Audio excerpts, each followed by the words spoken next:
we start, just a couple of reminders. As much as we can do reminders on the last day of class. The final paper is due today.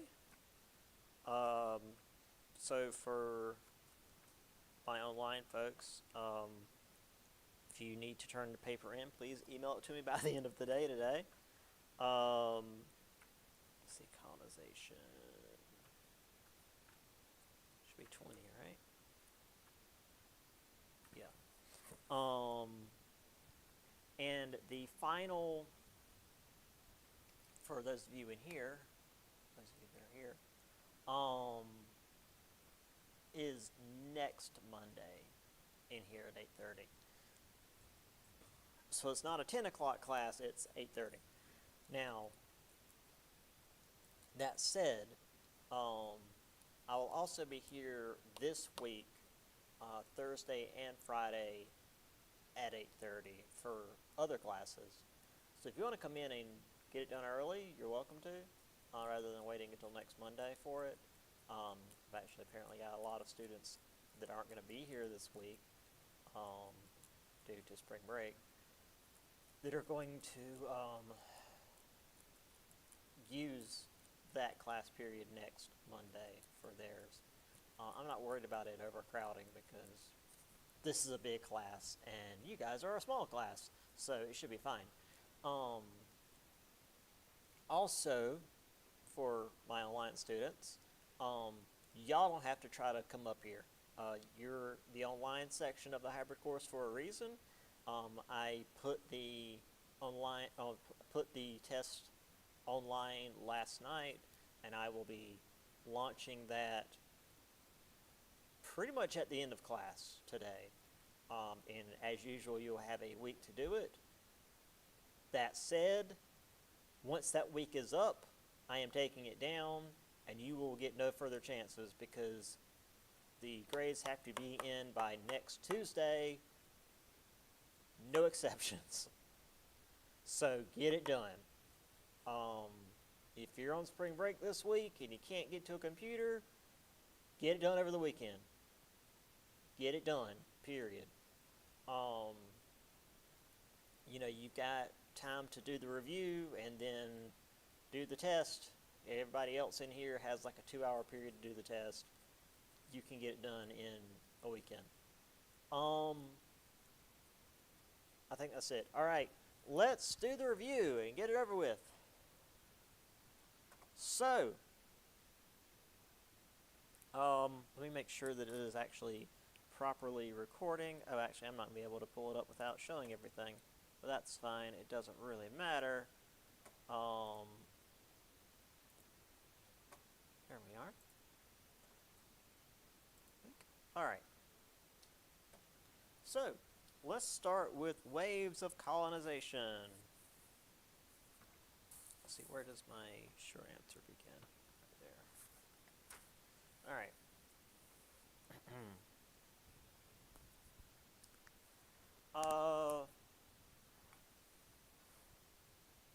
Some sticky on my desk. What term will best describe the colonies created in the first wave of European colonization? What term do we use to describe the first wave of European colonization? Like how they were set up.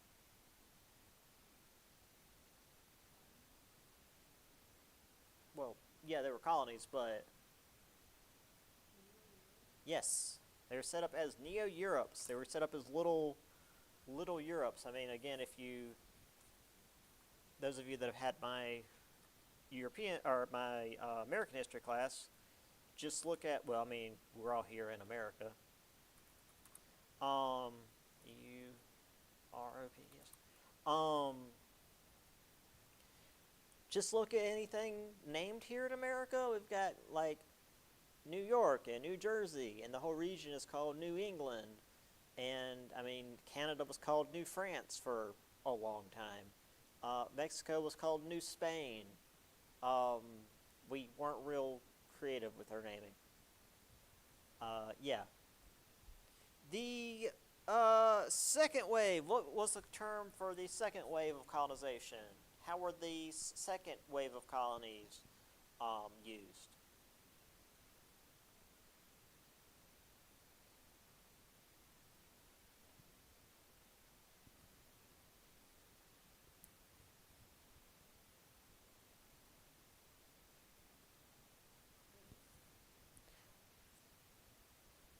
Sort of.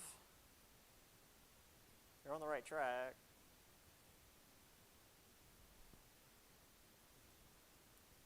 A little less equal than that.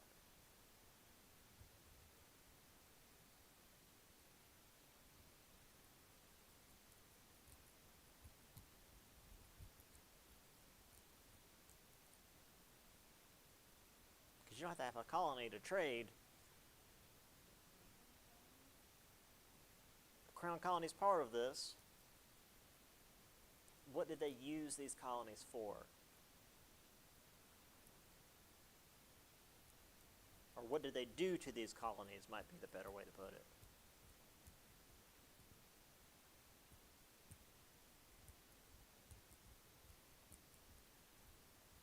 Or how do they treat them, maybe might also be a good way to put it. Exploitation.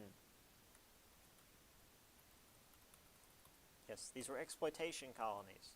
They went in, they took the resources, they weren't too worried about settling them like they did previous colonies. So the first colonies, they set them up as miniature Europes. The second wave of colonies was just go in and grab the resources. India was kind of a weird middle ground where it was kind of settled, but was also like, let's just grab what we can. And what was the term for the third and final wave of colonization? No more Neo-Europes. They were running out of colonies to exploit. So what was the point of the colonies that were left? Or the lands that were left that were being made into colonies?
So if you're not setting up colonies as... Say that again? Yes, prestige. I thought that's what I heard. I just wanted to make sure. Prestige. Yeah, it's just like we're not making any money off of them or we're not settling them, but hey, we have colonies, therefore we're officially an empire. Isn't that great? Yeah, that's what the third wave is. I guess that would also be mentioned in here. Do do do do do.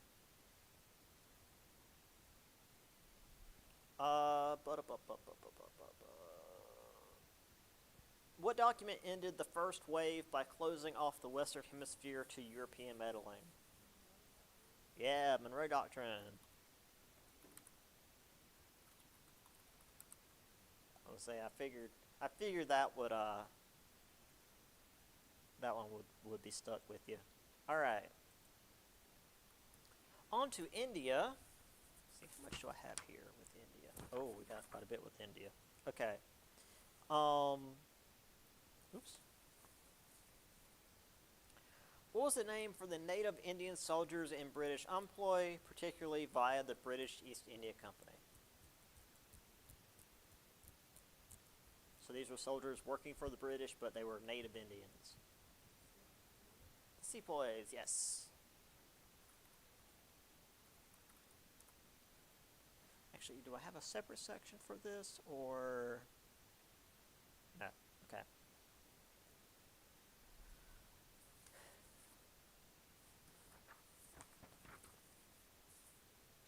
In India, there was a major uprising against the British East India Company, both by Hindu and Muslim soldiers. What object was the cause of this mutiny? Why did the uprising happen in India?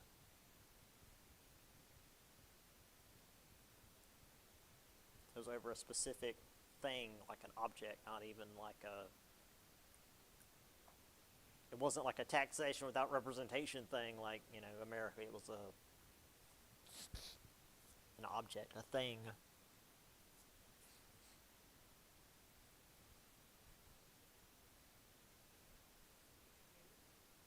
No, no, it was like a physical, tangible thing that you can hold in your hand.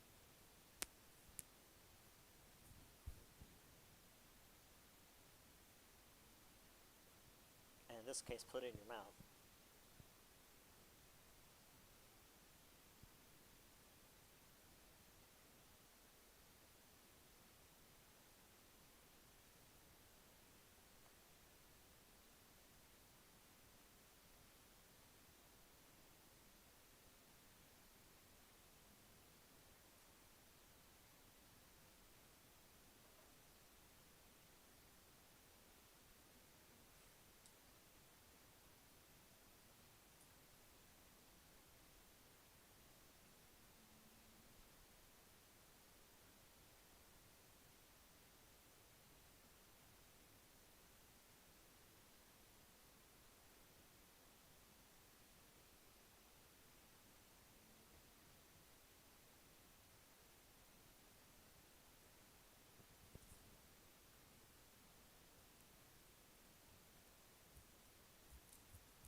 So there was the major uprising in India against the British East India Company.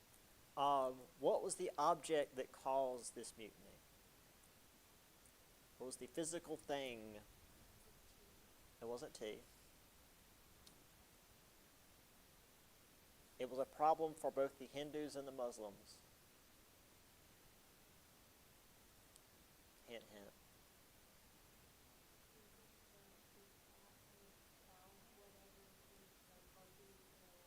Yes.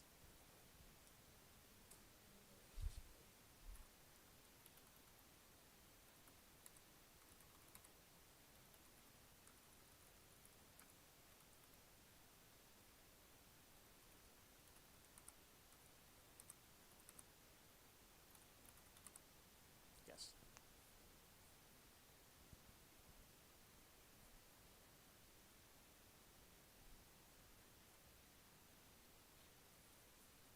All right. On to where did my mouse go? There it is.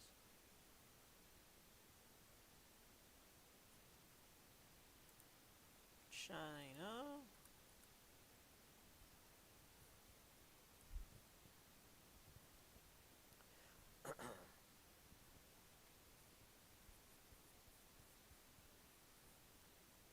Is there more China stuff, or did I skip?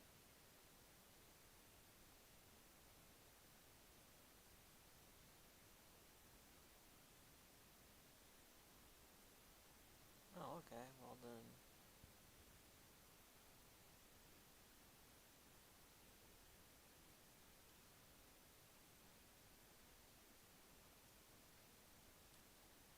I guess there's more here before we get to China. All right. While advanced weapons helped, what anti-malarial drug really pushed colonization?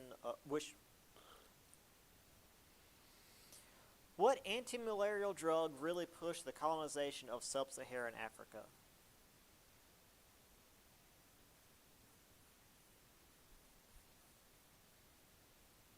actually, it doesn't cure malaria, it just keeps the symptoms from killing you.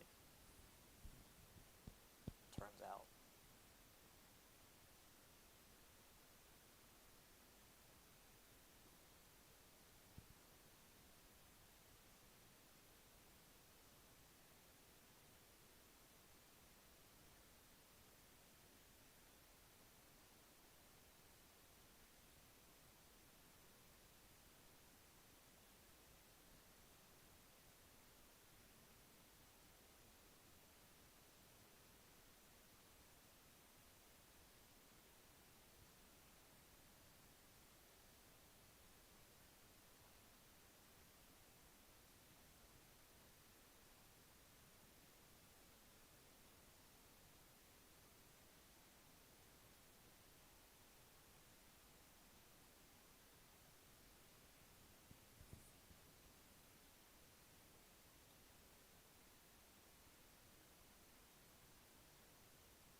Oh, no, that's later. Dang it, I got ahead of myself.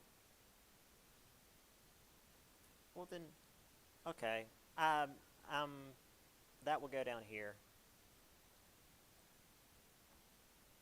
We'll bring that up later. So we'll put that one on pause. Okay.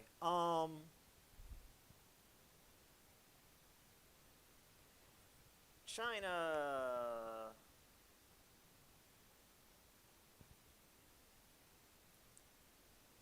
What product did the British push on the Chinese in order to force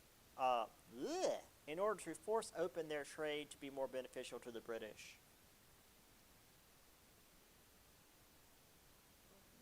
Opium. Yeah, we had the Opium Wars. If I can find the M. Yeah, there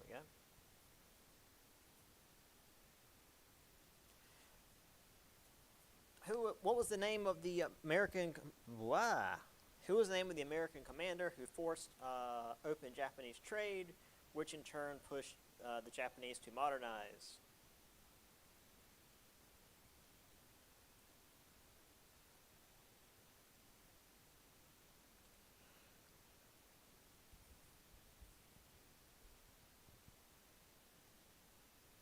Who was the American? I think it actually was a commodore. Forced open Japanese trade.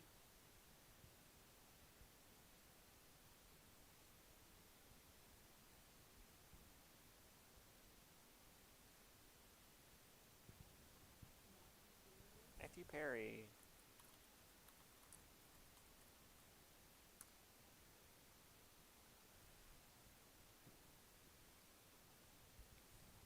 What was the name of the nationalist uprising in China? In which secret martial arts societies came together to try to rid the country of Western influence?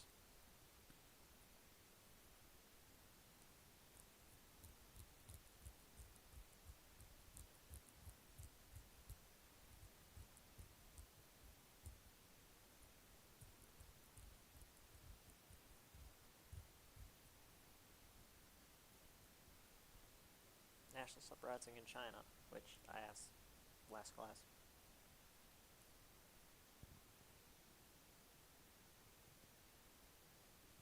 Because America was involved in this one.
People's Uprising in China.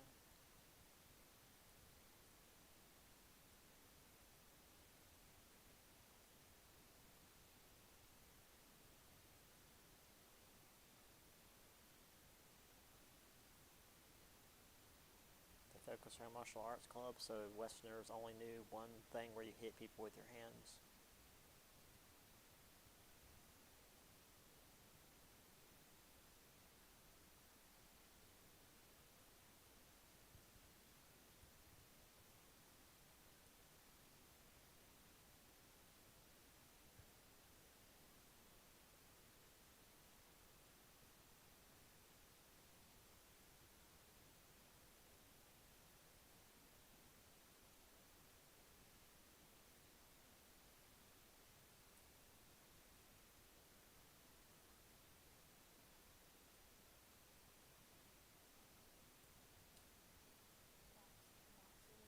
Yes, the Boxer Rebellion.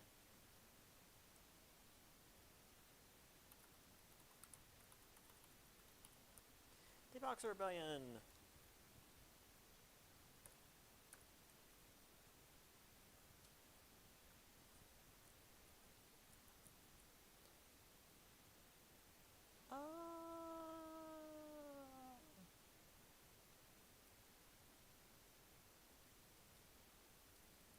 Okay.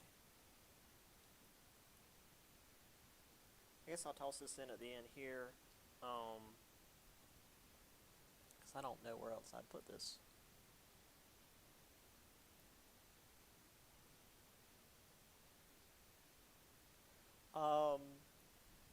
Which country was victorious in the Russo-Japanese War? Japan.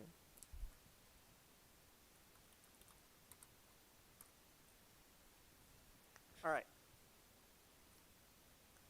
Missionaries.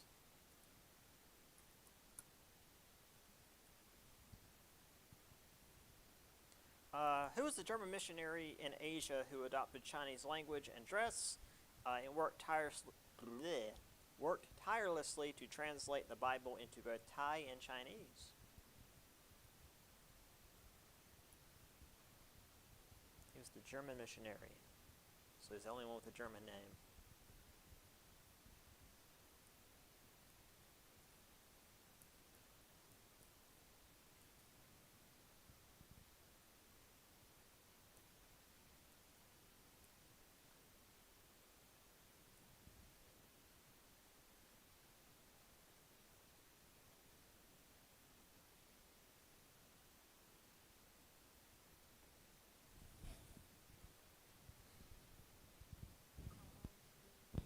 Yes. Karl Gutzlaff. Is he, I think? Yeah. Although, in the test, since I had a little bit of time, I put the little accent marks over the U because I felt like being extra. Who is the Englishman who went to Africa as a missionary, but was most famous for his mapping of the interior and also getting lost? Very famous English missionary who was also very famous for getting lost. Yeah, David Livingstone.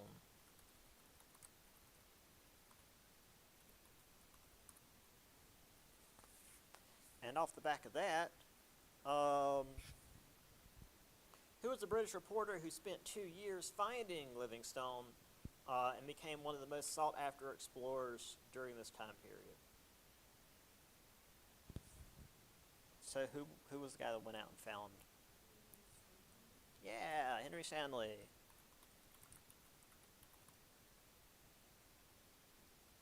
Where oh, mouse, there we go.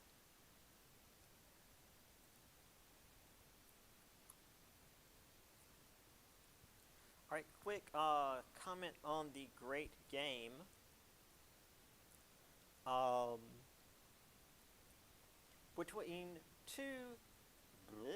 Between which two imperialist countries was the Great Game played?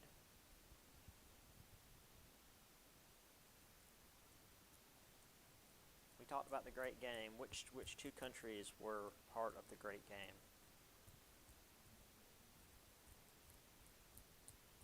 No, those were the countries that were falling apart. Two big empires were, yeah, Britain and Russia.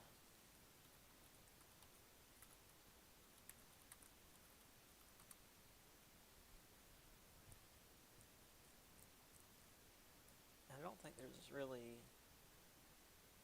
Okay, yeah, and then we're gonna do some stuff in Africa, which brings us back to, um, actually, well, yeah, okay. Let's start with the one that we had before. While advanced weapons help, what anti-malarial drug really pushed the colonization of sub-Saharan Africa? What is the drug that allowed Europeans to go into Africa because it helped them not die of malaria?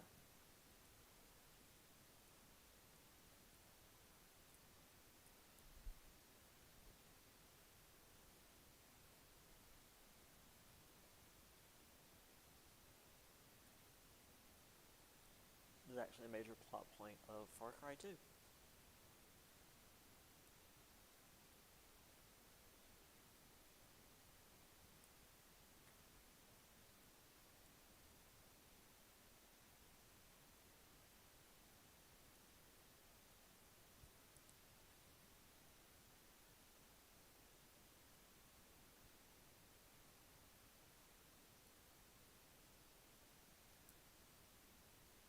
If you're going to look up anti-malarial drug, make sure you look up old anti-malarial drug.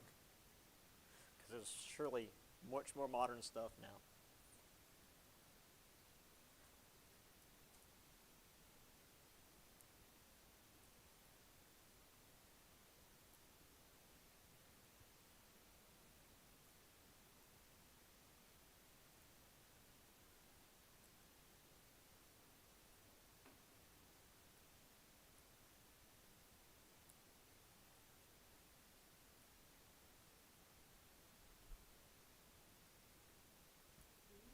Yeah, quinine. Which again doesn't actually cure malaria, it just keeps you from dying of losing all your water out both ends. Which actually, like most medicine is a symptom suppressant. It just lets your body survive long enough to take care of the disease. Like cold medicine doesn't actually stop the cold, it just stops you from feeling sick while your body takes care of the cold. So that's actually a pretty common thing. Which European ruler kicked off the scramble for Africa with his own expansionist dreams? Who's the European ruler that started the scramble for Africa? Yes, King Leopold II of Belgium.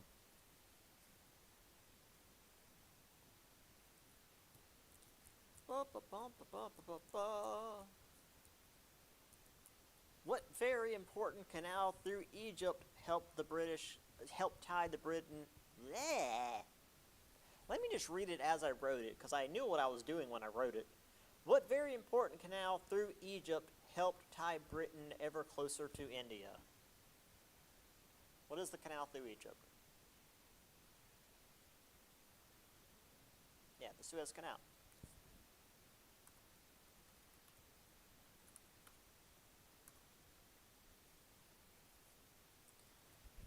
Let's see.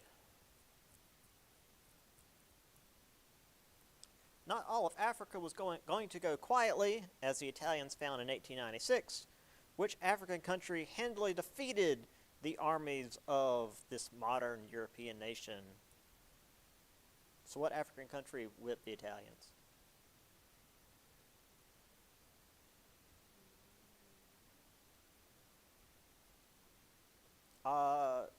No, the country.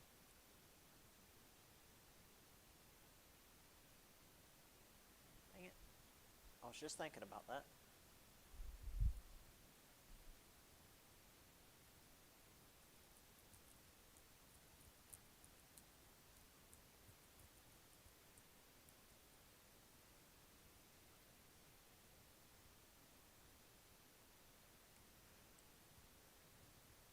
in 1896 specifically, because then they came back in World War II and did lots of horrible, like, yeah.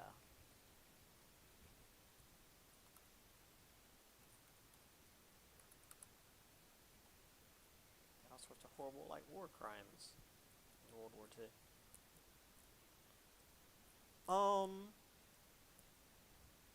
One more for Africa, technically. I think this is still, yeah. What was the name of the Dutch farmers in South Africa that the British fought against in 2 wars over an attempt to annex diamond-rich lands? So these are Dutch farmers in South Africa.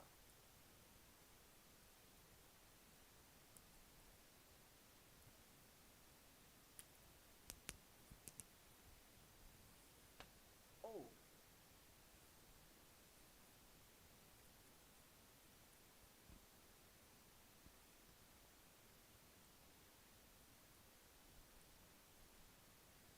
Also, I called it segregation before. It's apartheid is what they practiced until, like, really recently.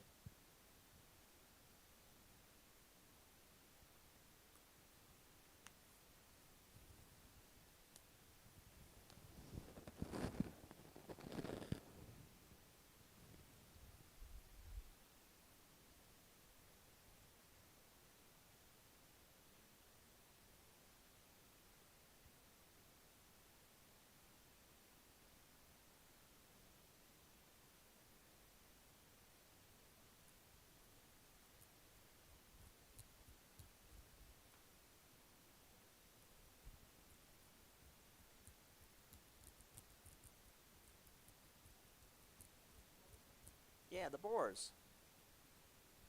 Boer. The Boers.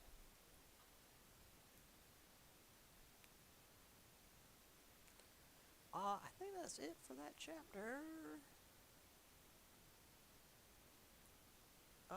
Yeah, because the next one is that. And then the next one is that. Alright. Let's get on to... I guess we'll start with this. Compared to iron and steam, what 2 materials power the second industrial revolution?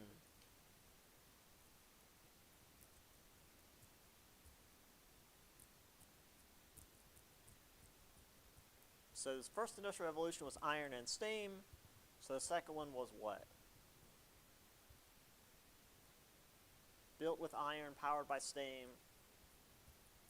So the second one was built with what and powered by what? Not electricity.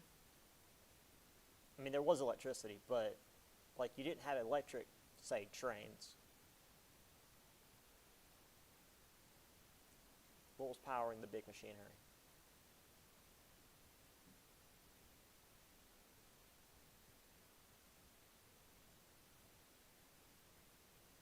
I mean, just think, like, modern day.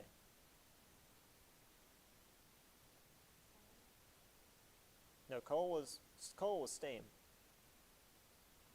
What comes after steam?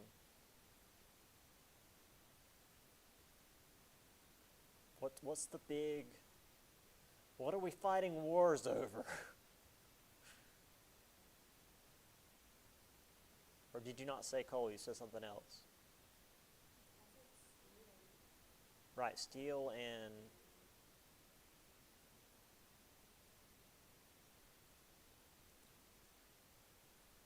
What powers most... No, not land. No, what do you put in things to make them go? Yes. Now, granted, it was diesel more so than gasoline, but yeah, it's the same idea. Yeah, they were built with steel, and they were powered by gas. Or petrol, as they'd say in Britain. Yeah.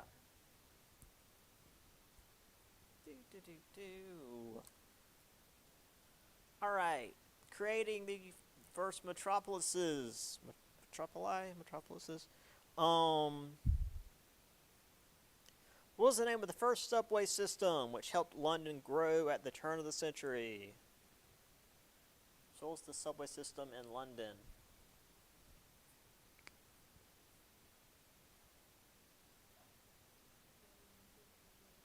Yes, the London Underground. Which, sounds like a club scene, but not so much. Alright.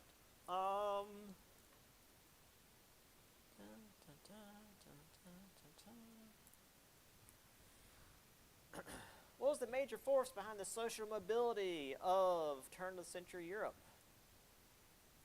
What helped you rise in terms of your social station? Okay, what allowed you to get higher wages and better job positions?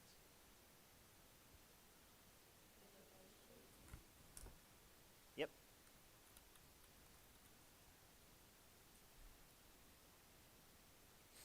You were there, you were just a step too far.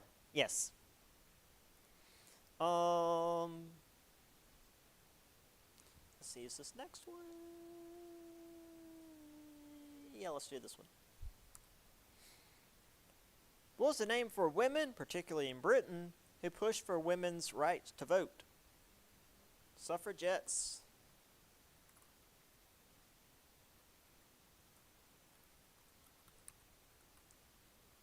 There we are.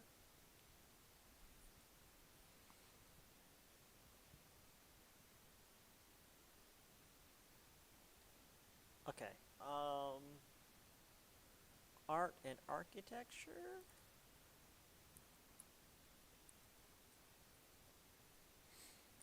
What famous painter broke with convention and created what we know today as modern art by viewing his subjects in a distorted manner in order to capture the emotion of the people or event? Very famous modern artist. By modern, I mean 100 years ago now. But created modern art.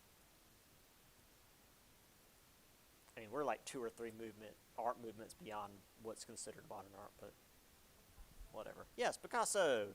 Pablo Picasso.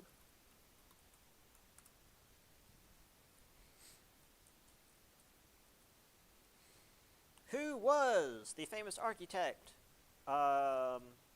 who wanted to do away with unnecessary ornamentation in buildings and design the Fargus factory?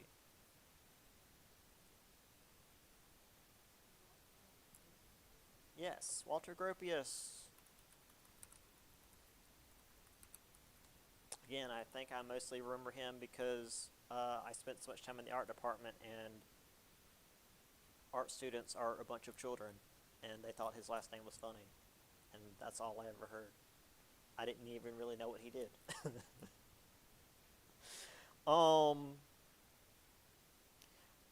One more.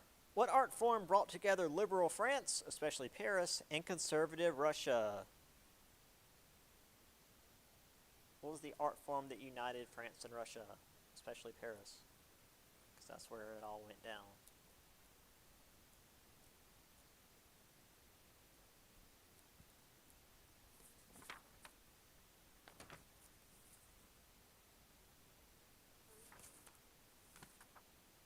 Sorry, what?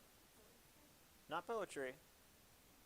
No, poetry ain't gonna make, well, I don't know, it's Paris. Like I say, poetry ain't gonna make people write in the streets, but it freaking might. No, getting there.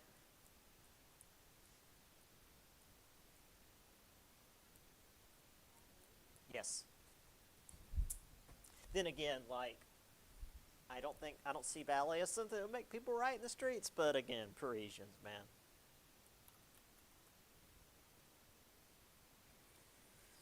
Parisians. Okay, that's done. Social scientist.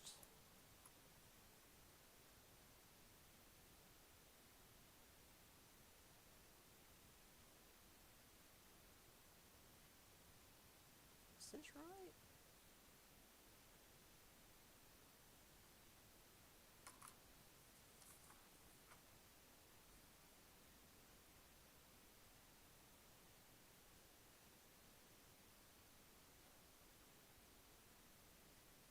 Oh, I put up the wrong study guide.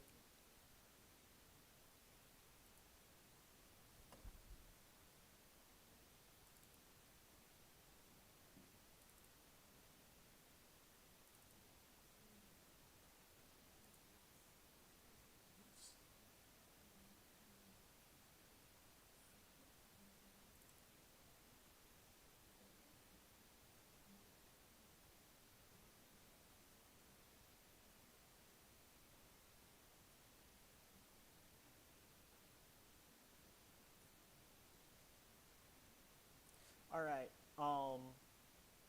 I put the wrong study guide. I'll put the right one up because they completely left out the Great War, which we are definitely talking about. I put up the one where we're only doing 2 chapters. Sorry. Um, yeah, okay. Back to where we were.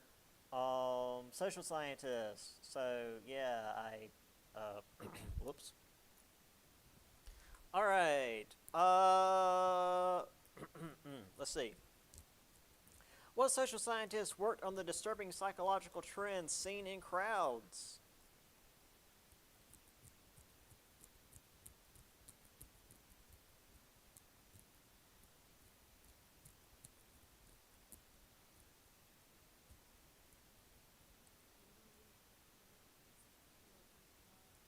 Yes, Gustave Le Bon. Yeah, Le Bon. Let's see, actually, do we have something up here with...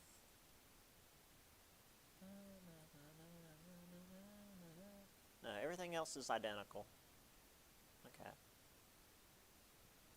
Marx and Engels.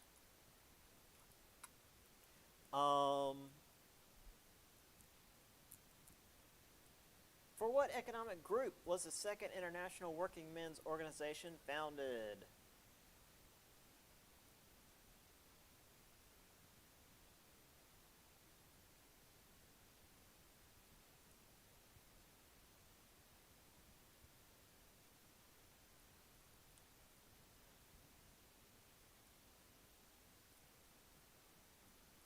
Second International Working Men's Organization. What group was that founded for?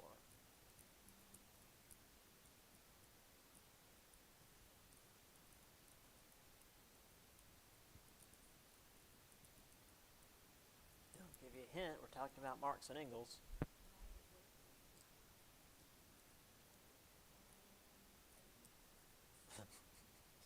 Yes, but what do you call them?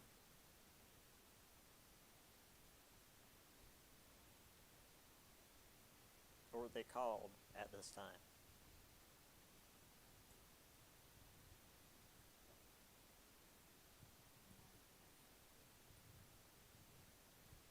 Well, they weren't Marxists anymore. They had a different title. I mean, they're typically rolled into one by people who aren't aware of the differences. Yes, the socialists. Now this is where the socialists and communists split, but the group was for socialists.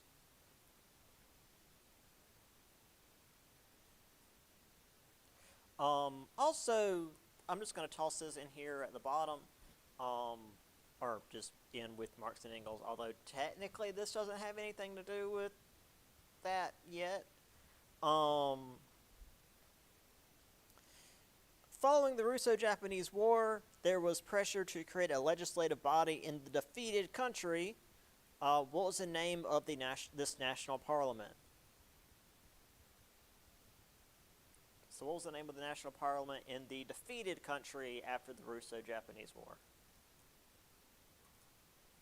So we already talked about who won that war, so whoever lost it,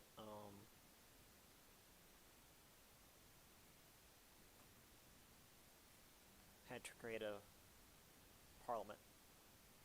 What was that parliament called?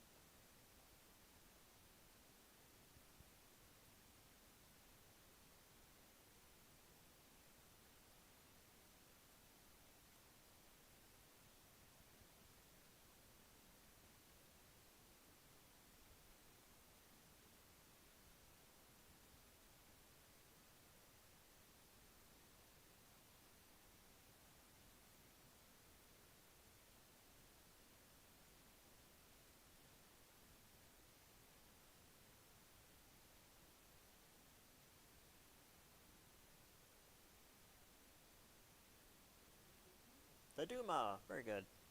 And just to so we're all clear, Russo-Japanese War. The winners were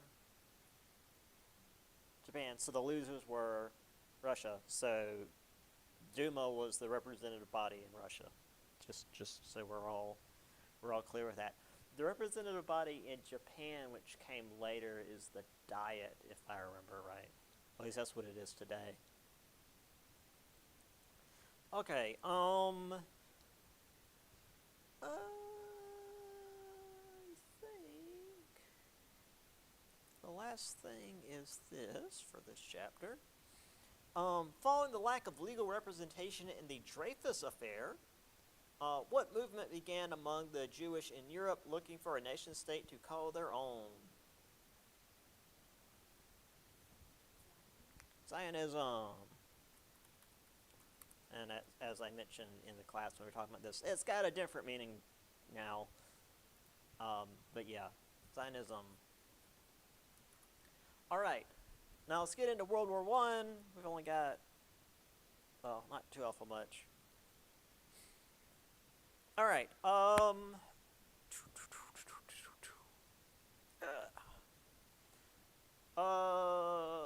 Yeah, let's just start.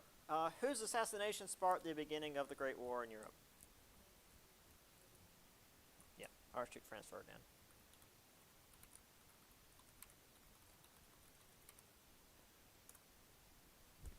One everyone should know.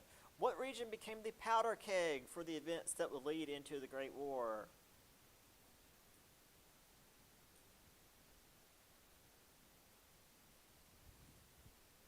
What was the region where all this mess was getting worse by the day, and which is still a pretty rough spot in Europe?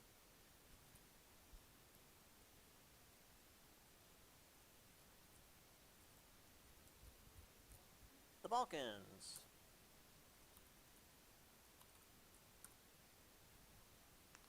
All right. Let's talk about, I don't think I've got a separate section for this. Russia, yeah, okay. Let's talk about the alliances. So, there are several entangling alliances that were important to how the war formed. What country was Germany allied with, which caused them to enter the war? Austria-Hungary.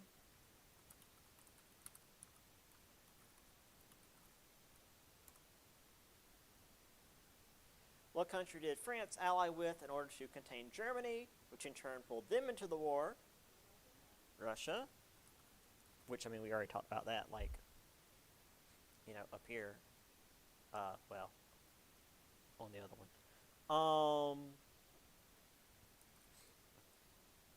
What else?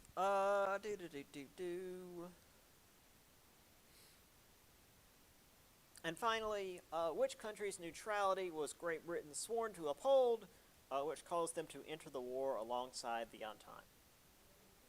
Belgium. Yeah, see, y'all got all this entangling alliance crap. Yeah, that was a big mess. Okay. Really, I don't have anything until the southeastern fronts? Okay, well then we've got a lot of stuff going on. Before we get to that, what was the name for the German war plan, which required France to be quickly captured so the troops could return to the Eastern Front? It's named after a German general, I believe. So, hint, hint, it's a very German name. Not that it helps a whole lot.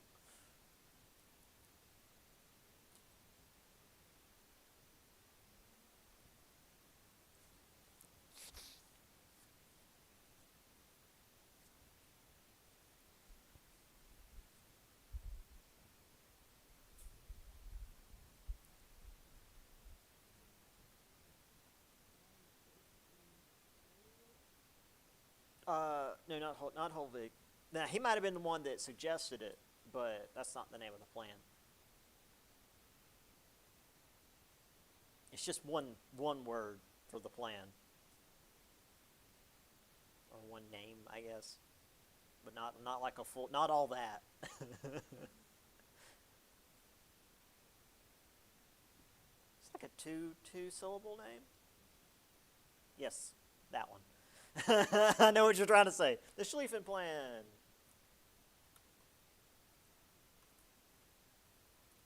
After you said all of that, I was just going to give you Schlieffen. You're good. Ooh.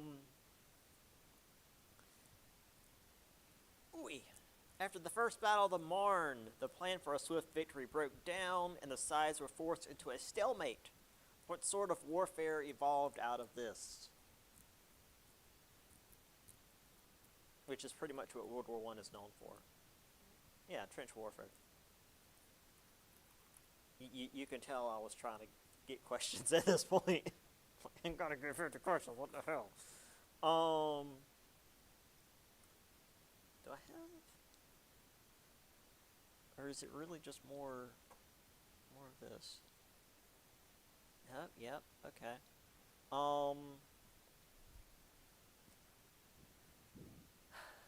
Okay, this question is really long, but it's just because I really like talking about this event.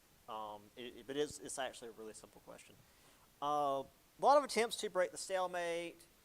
Huge offensive push by the British. Enemy line was shelled for a week. Troops went over the top to get to the other side. Cost 600,000 men on both sides, and only won the Entente 8 miles in 4 months. What was this huge British offensive that ended up not getting them much? Yes, the Battle of the Somme. Yeah. I mean, it's literally like 4 lines and then another word long is the question, and it's you can give me the one word. You don't even have to say battle of, just it's the Somme. All right. I think that's it for the Western Front. Back on the Eastern Front. What was the name of the straits that the Ottoman Empire was able to keep the Entente from capturing, which prevented them from resupplying Russia?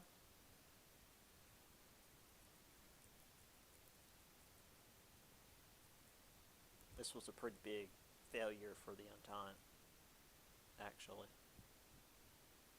We don't talk much about World War I because we were barely there, but like this was a pretty big deal in World War I.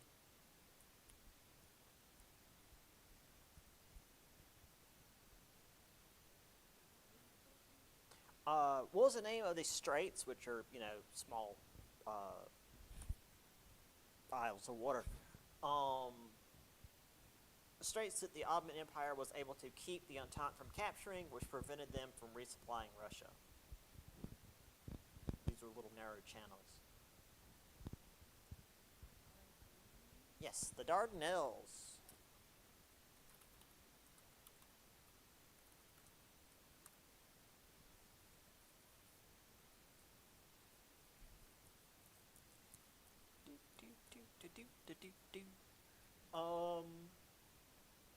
What group of people were all but annihilated in the Ottoman Empire after a failed push against Russia when an angry populace needed a scapegoat?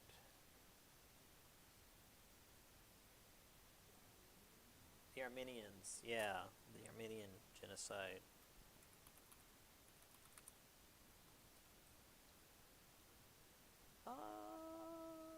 Okay, after the war. All right, so let's talk about Russia.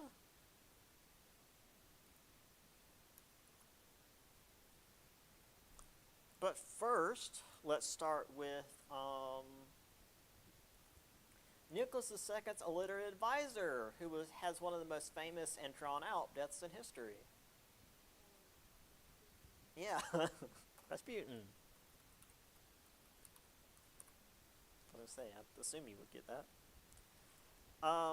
After the February Revolution in Russia, what socialist group, whose name meant Party of the Majority, pushed for more and more power against the provisional government?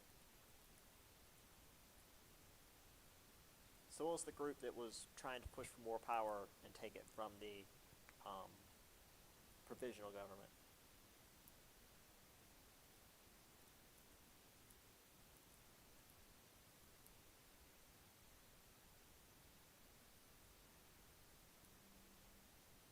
just to clarify, the February Revolution was not when Russia pulled out of the war. The group that took power from the provisional government is the one that eventually caused the later revolution that pulled Russia out of the war. So what is this group? And that name is often the revolution.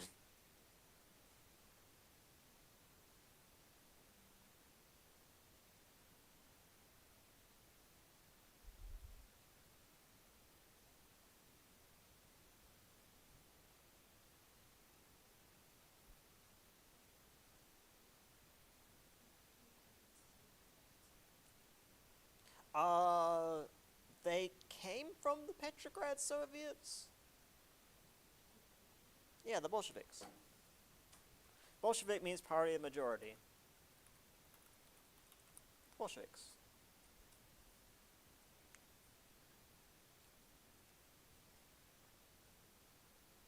I don't think I've got anything else with, yeah, that's it for, Russia, actually. Alright, yeah, most of this Russia stuff comes up next chapter, and we're not doing next chapter, so.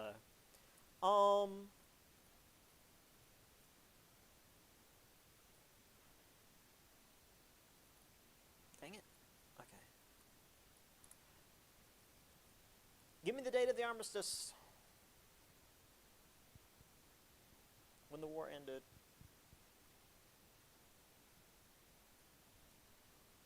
It was a very specific date. Yes, November 11th, 1918.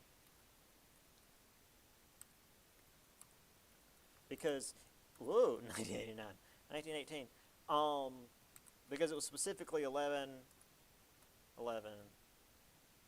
18. And actually, also, at 11 a.m. If you really want to get specific, they made like a whole point of it being, yeah, they were real weird about it. All right. I'm only going to make you know one treaty, obviously.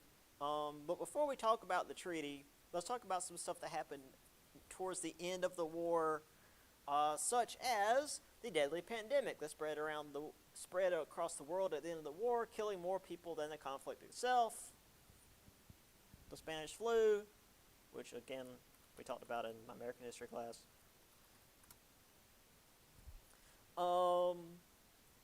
Who set up the 14 points, which would be used to try to create a more stable Europe?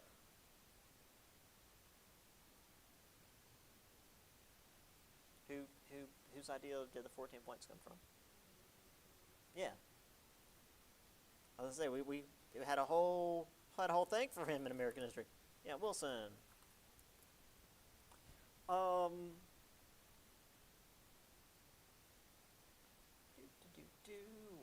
Oh, yeah, actually, you know what? I'm going to go to, yeah. What idea of the 14 points would set up a group for the great powers to join and administer, hopefully to avoid any future conflicts of such a massive scale? The League of Nations. And spoiler, America never joined, so it fell apart pretty quick. Rather than give full self-determination to countries they felt were unready to govern themselves, what territorial alternative did the League of Nations create?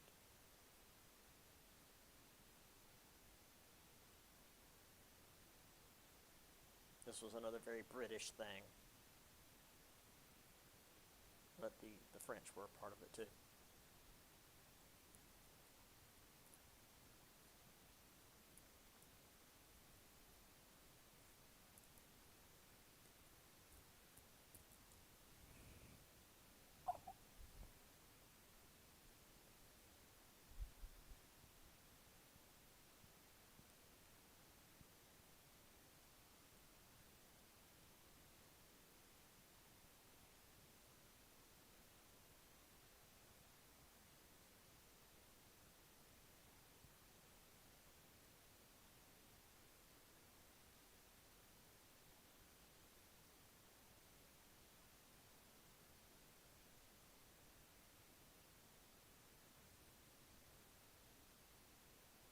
this was a territorial alternative to places that the League of Nations felt were not ready to govern themselves.